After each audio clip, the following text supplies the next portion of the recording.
ini, kamu akan berdiri di batas antara yang nyata dan yang kasat mata. Dengarkan baik-baik, karena kisah ini bukan sekadar cerita.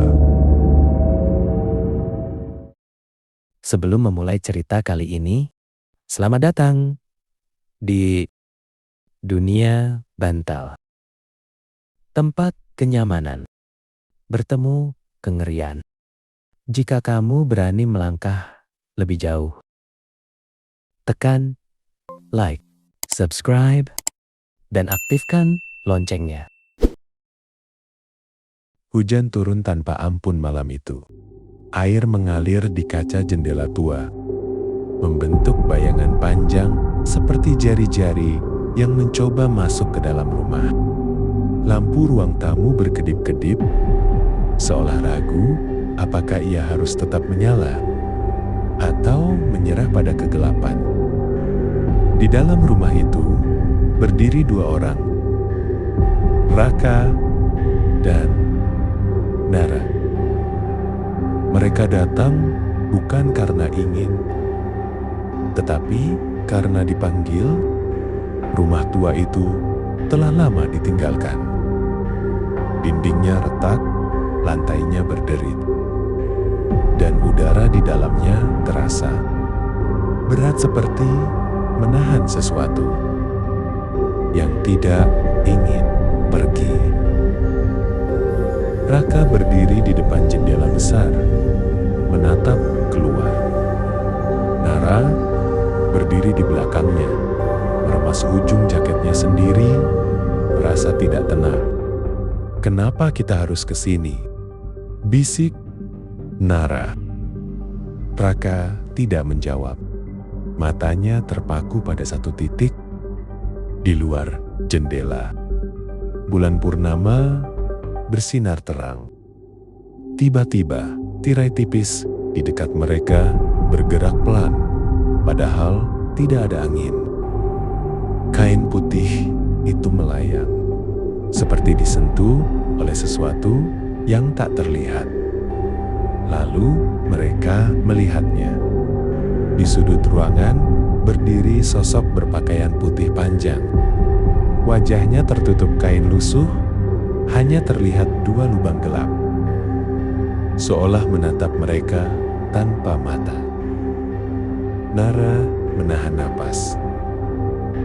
Raka ingin bergerak, tapi kakinya terasa terkunci di lantai. Sosok itu tidak mendekat, tetapi tidak menjauh. Ia hanya berdiri di sana, diam, sunyi, mengawasi. Detik berlalu seperti menit. Menit terasa seperti jam. Lampu kembali berkedip. Kali ini lebih cepat. Saat cahaya padam, sosok itu menghilang. Saat lampu menyala lagi, ia berdiri lebih dekat, tepat di antara Raka dan Nara. Mereka kini tidak lagi berdiri bersebelahan. Ada sesuatu di tengah mereka.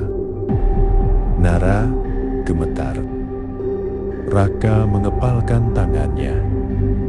Suara pelan terdengar bukan dari mulut, tetapi dari dalam kepala mereka.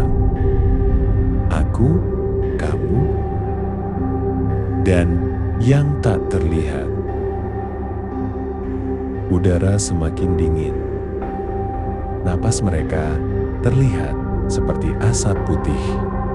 Sosok itu perlahan mengangkat tangannya, menunjuk ke arah jendela. Raka menoleh.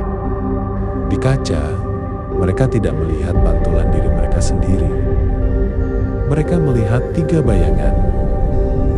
Dua manusia dan satu bayangan lain yang berdiri di belakang mereka. Lebih tinggi, lebih gelap, lebih menakutkan. Nara berteriak tanpa suara.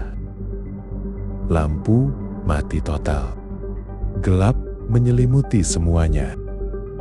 Kadang, yang paling menakutkan bukanlah yang kita lihat, tetapi yang berdiri tepat di belakang kita, tanpa pernah disadari. Sekarang, coba lihat ke belakangmu.